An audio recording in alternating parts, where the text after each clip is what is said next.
Welcome to the Heart of the Equation, where analytical minds explore leadership, professional growth, and the human side of success. This is the space for business professionals in a STEM field to reflect, grow, and redefine success on their terms. Together, we'll dive into challenges, transformations, and stories that can help you build an authentic, purpose-driven career. Let's get this started.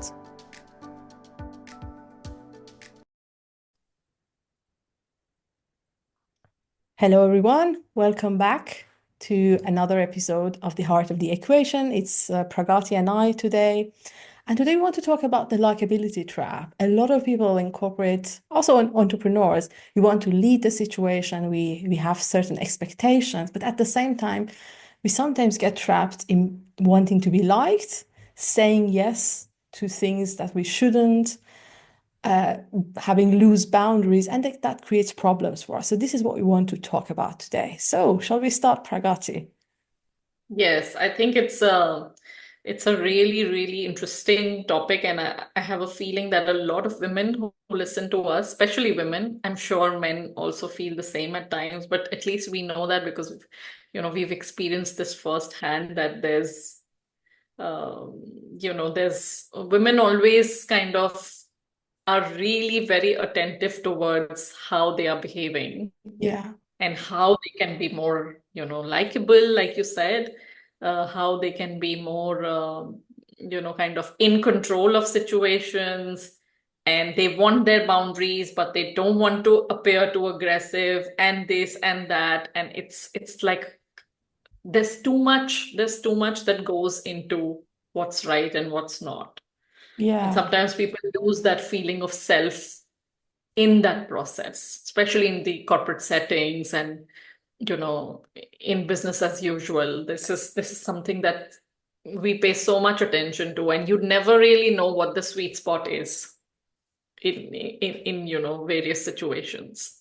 Yeah, I like what you said about the sweet spot, because the reason it's a challenge is that, especially a lot of people who listen to this podcast, we want to be kind, we want to be nice, we think if we are not that, then we're going to lose connection with others. And this is one of the deepest human fears. It's in our DNA. 200 years ago, if you were not liked by your village, your community, they would kick you out and you would die of hunger and you couldn't defend yourself. Thieves would attack you, something would happen to you. So at least 12, 14,000, I don't know how many thousands of years the human nation is going on the way it is, at least 14,000 years of civilized humans. This has been a thing in our DNA. If I am not liked, something really bad is going to happen to me. I'm going to die. So this is deep within us. And then what Yeah. I see especially in corporate situation is actually it's two extremes. Like some people suddenly get very defensive and they think like if they are not pushy, if they are not like very bossy, everyone will take advantage of them. And they turn out to be not nice at all. And this is the picture a lot of us have. I think everybody has had at least one colleague who were a little bit like that. But then there is the other Absolutely. side who's like, let's just be nice and accommodating so everybody likes me and I'm safe here. But then they lose themselves in the process, as you just said. Yeah. Yeah. Yeah. And I feel like, in my own experience, what I would say is I was so scared of being called aggressive that Yeah. I went towards the other end of being too nice. And too nice also comes with a price tag, and it comes with a heavy price tag, Yeah. because then the opportunity to say no keeps becoming smaller and smaller. Yeah.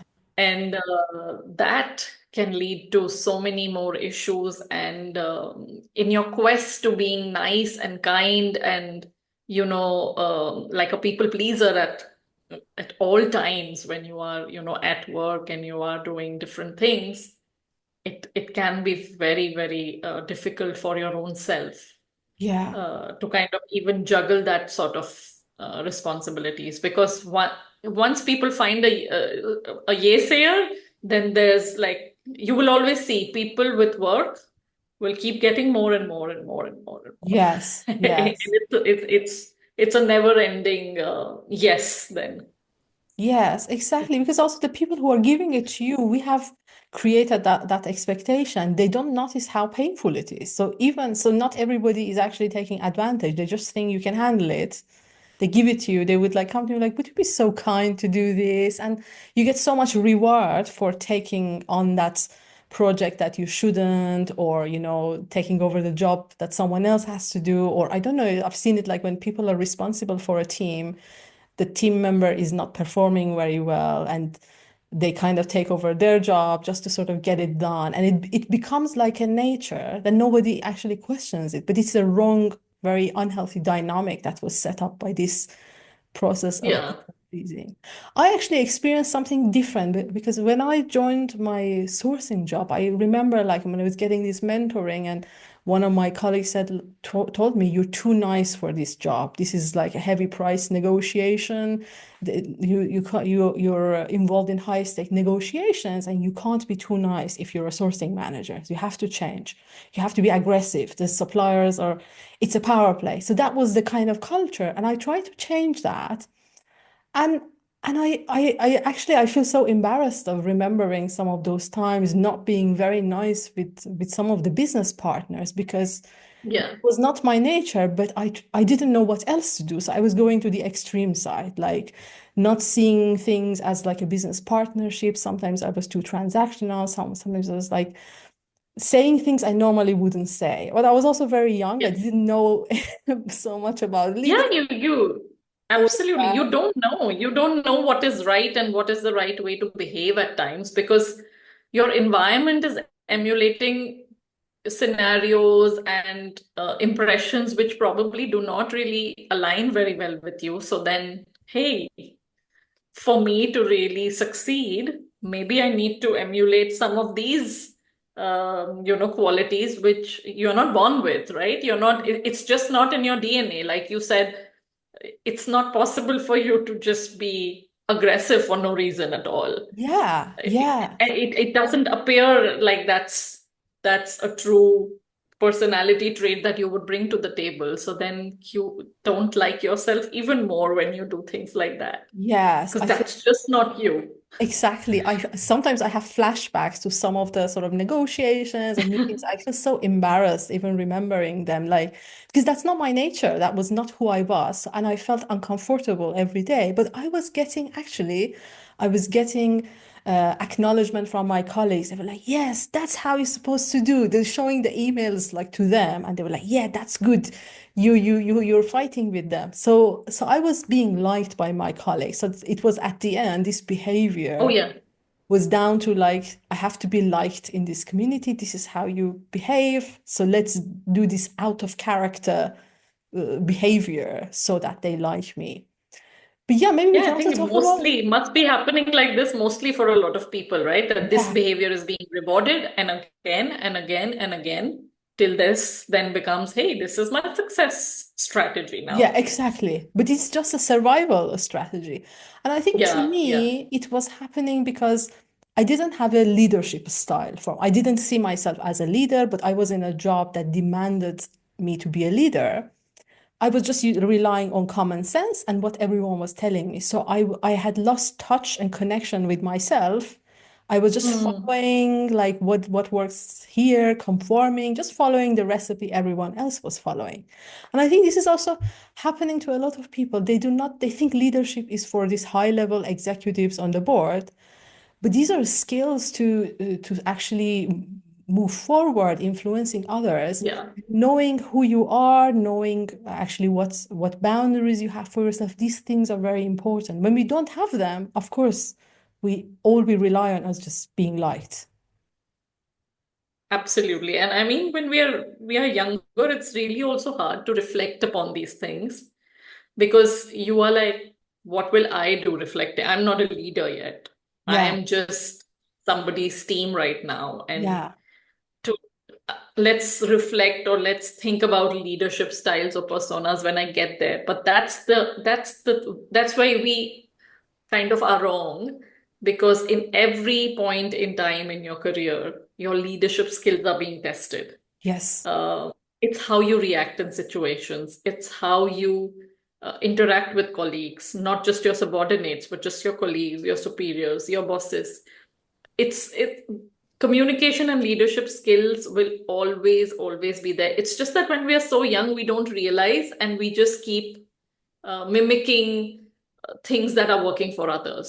Yeah. And that's why people don't understand how to, kind of react to different leadership styles. I think now there's so much talk about it. I'm sure, Sarah, in your leadership coaching, you really analyze the person that you're coaching. What kind of a leader are they? Are they more logical? Are they more of those empathetic kinds? And so on and so on. Is someone like really very emotional about everything? Like they put their heart and soul and they're very passionate and they're very close to their business. I think I am like that when I give, I give my 100% to things, then I am very emotional about it. So there are certain traps that emotional leaders also need to be very careful about. Yeah. So yeah, I think it's what I would say is that it's very important right from the beginning to kind of reflect on how do you kind of merge your personality or shape your personality into becoming the leader of tomorrow? Because you will get there and Yeah. then you will not know what to do. Yes, exactly. It's just I don't know what I was waiting for. It's also these days things are very different. I think when Of people learn course. these things from a younger age. In my time in university, they were not. I mean, I went to business school, all of that. They were not talking about these things in a very strong way. They were talking about management, but not leadership so much. Yeah. So there was Yeah. a lot of that. And when they were talking about it, it was so abstract. So I didn't really learn much about these things. For me, it was common sense. But as you said, everyone, I think, is really down to everyone has to know themselves well. If you don't know yourself, if you don't know what triggers you, what motivates you, what is your compass, what are your values, then you don't know how to react in difficult situations. Then you just look around and see what works for others, try to copy that. And if that copy Yeah. doesn't match your version, you're going to get into trouble at some point. You even if you get the result in the business, you might end up having mental health problems. So this is like these things, the leadership style maybe is a big word, but it's just knowing your own compass, I would say, knowing where you're Absolutely. going, knowing who you are, and what encourages you, and what could be your shadow, your sort of dark areas that you can actually get trapped in. I think when someone can decode themselves like that, they can show up more confidently and more clearly in these situations. Like for me, those days I didn't know what mattered, but after like all these years, I've learned for me the compassion part really matters. Yes. The Empathy is integrity. yeah, it's such an important part of being a good leader is when Yeah, you have compassion and you can put yourself in other people's shoes and really feel things. I yeah, think that really goes a long way.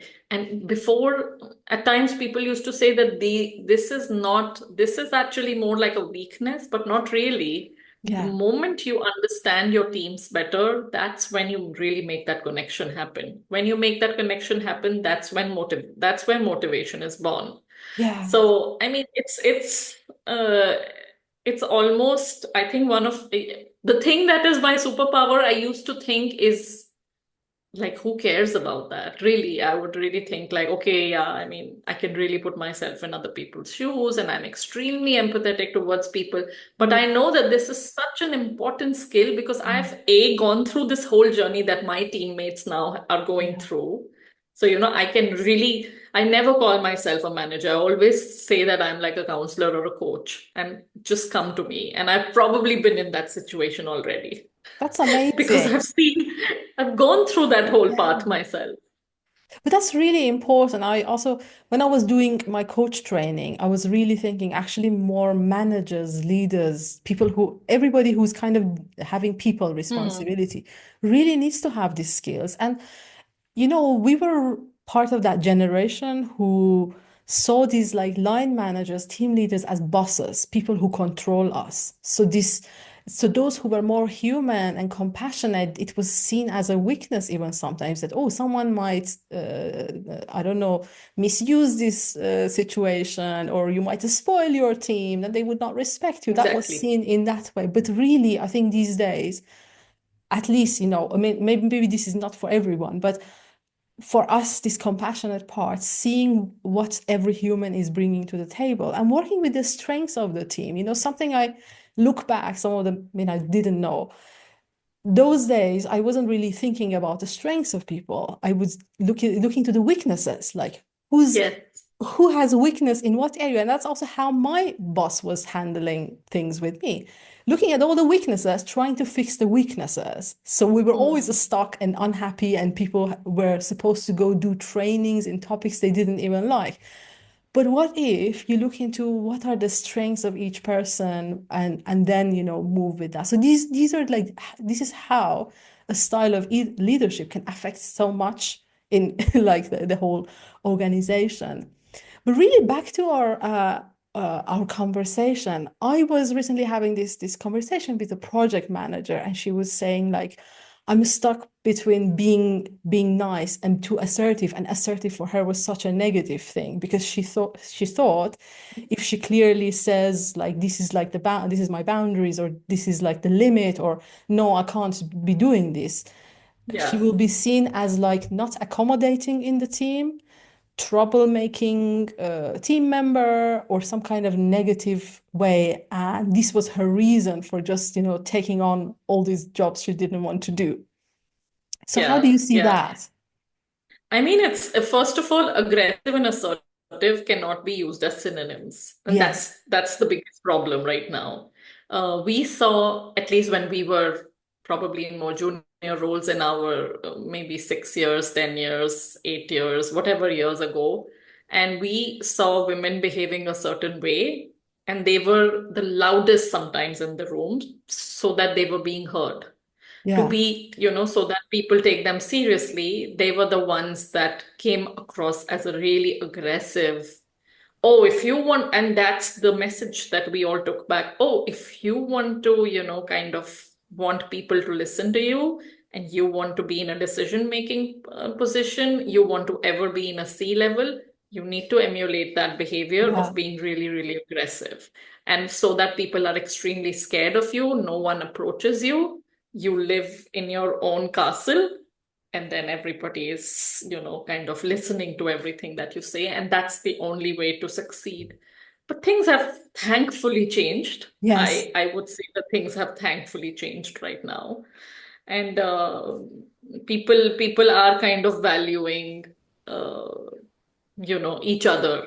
And assertive is not a bad quality. That's what I was trying to get at. Is Yeah. assertive is not just protecting yourself, but it is also protecting the other person and building the foundation of trust between each other.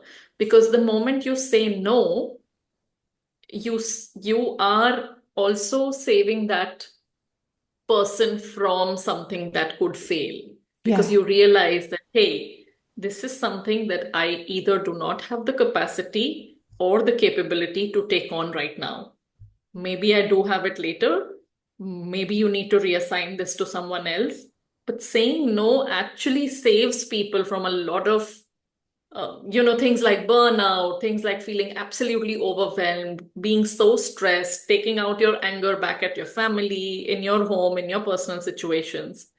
No is a very powerful word, and people are so scared of saying no. It's one of the most important things uh, when used in a way where people really understand that when you say no, you really mean it, because not because you're lazy or you don't want to do something, but it's because it's in the best interest of both the parties there. Yes. Yes. That's actually a very important point. It's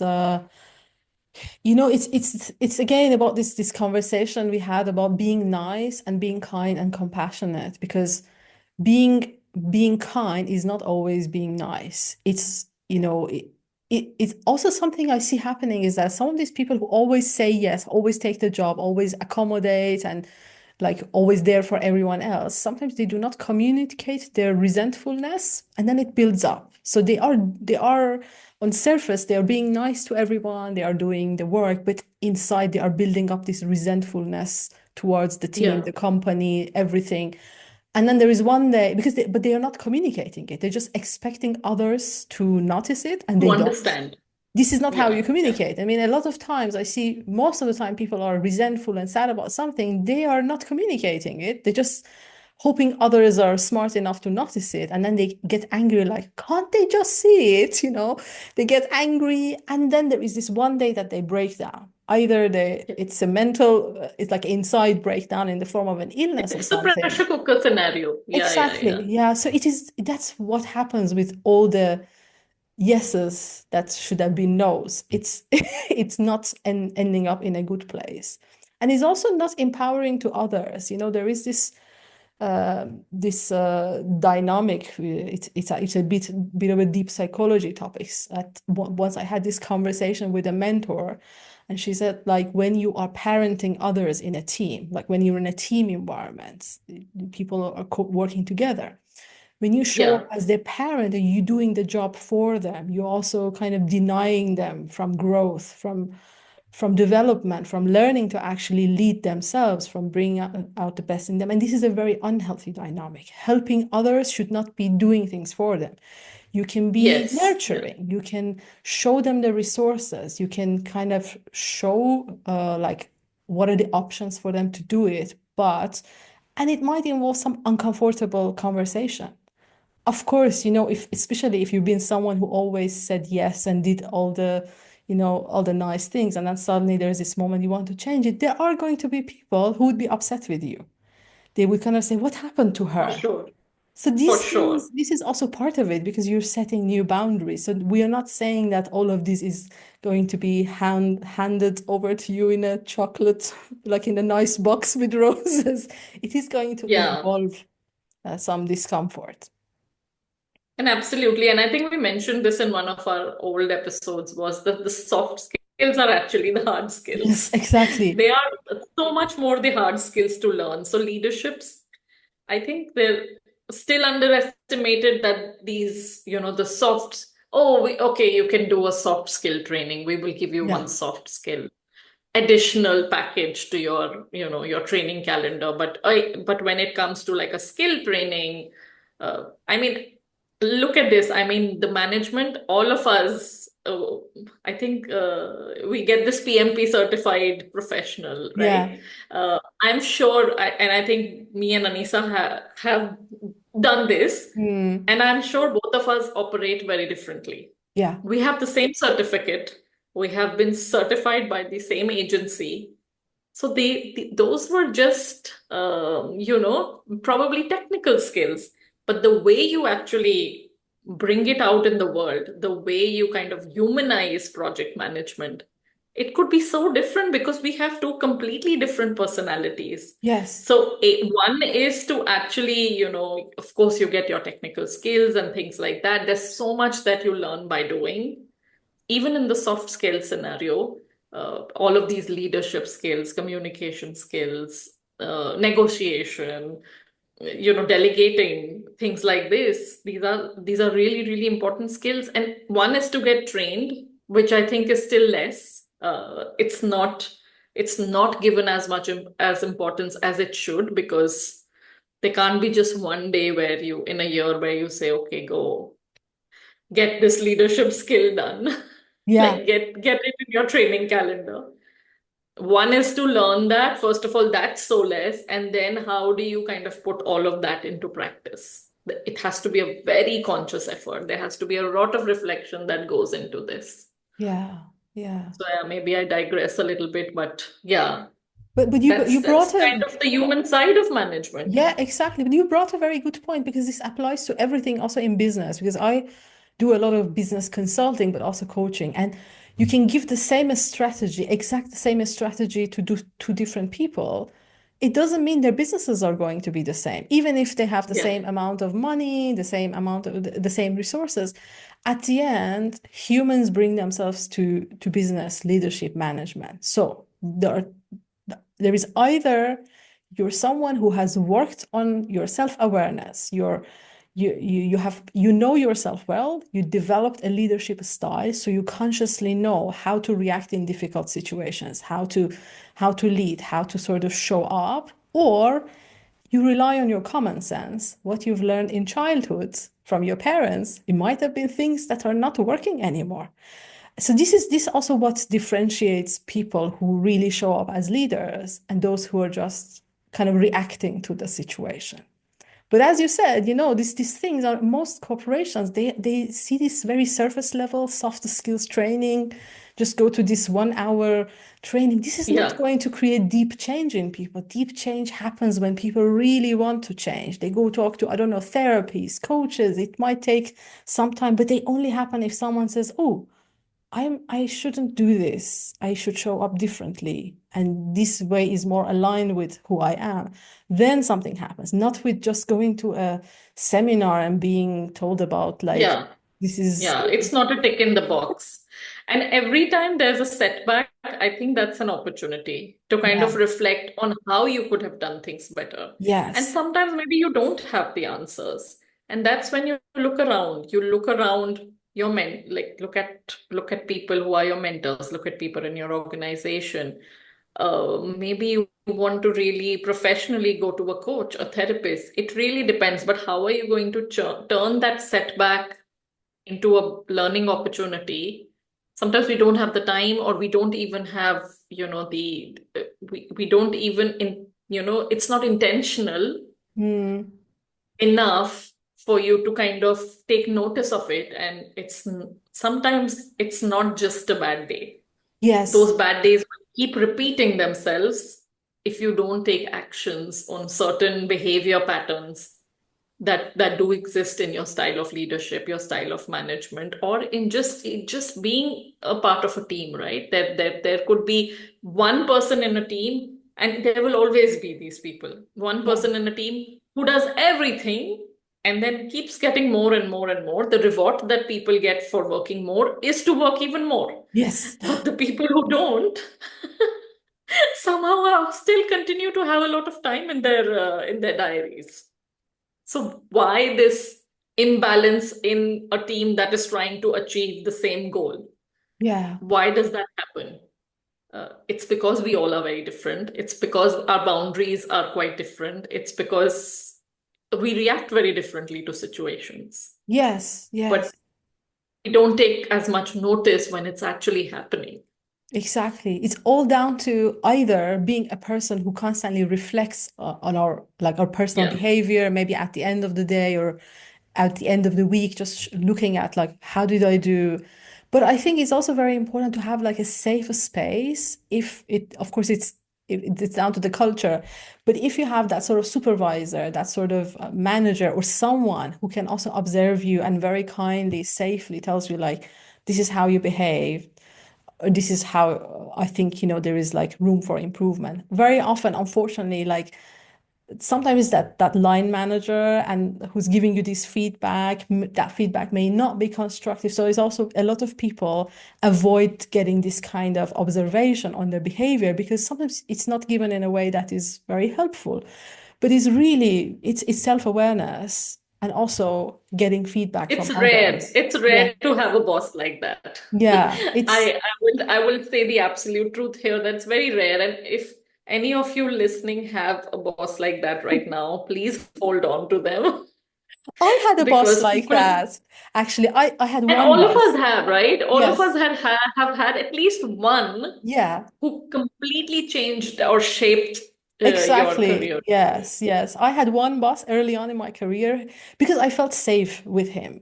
I knew when he's criticizing me, it's not to Oh make yeah. himself more important. It was just to help me It move wasn't on in my. personal. Yeah. Yeah, so Yeah. that if that Yeah. kind of safety, it's of course it doesn't exist for others, but if your boss is not like that, it's good to find a colleague or some mentor, some sponsor, somebody in the organization, or worse, if you don't have that, a therapist, a coach, someone who's watching you to help you to see those blind spots, to improve and show up as who you were meant to be. So this is really all the conversation we had today is all down to if you know yourself, you know where you finish and others start, you can define the right boundaries, you can communicate them with, let's say, compassionate assertiveness, and that's also Yeah. kind. There's nothing wrong with that.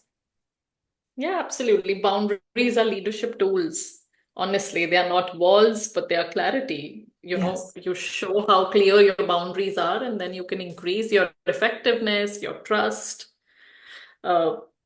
Yes. Yes, of course. We also both know. I mean, we kind of coming to the end of this conversation. All of these things, they are easier said than done. Easier said All than of done, us, of we are course. also humans. I mean, both I, Pragati, we all have made our mistakes. We all, if we are kind of in a very difficult situation, we may also not show up as our best version of leadership.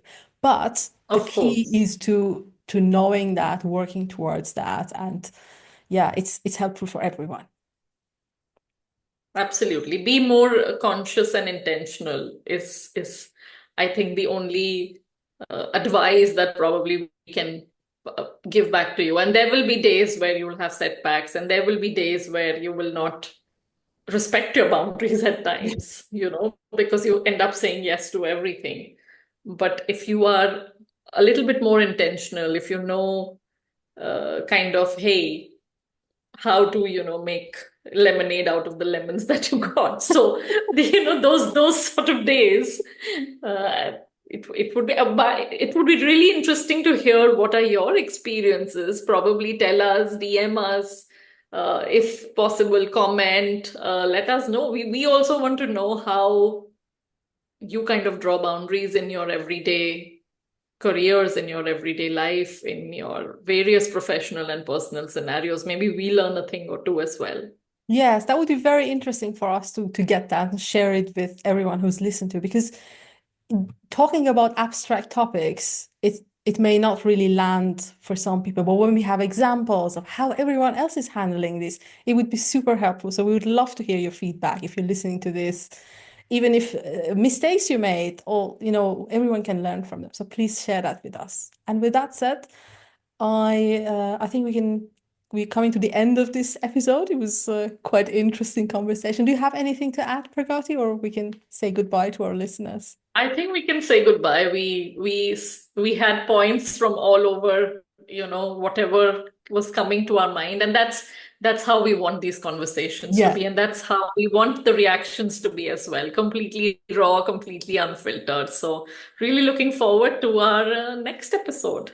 Yes, yes. And yeah, we enjoy being very intuitive. We don't have a script. We just sit down and We chat. never have a script. Yeah, so Yeah. that's what we love about it. Thank you so much for everyone who's listening, and see you in the next episode. Thank you. Bye. Bye. Bye.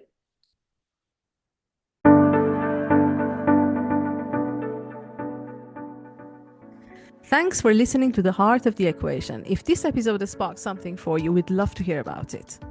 Be sure to subscribe, leave a review, and connect with us on LinkedIn or Instagram to continue the conversation.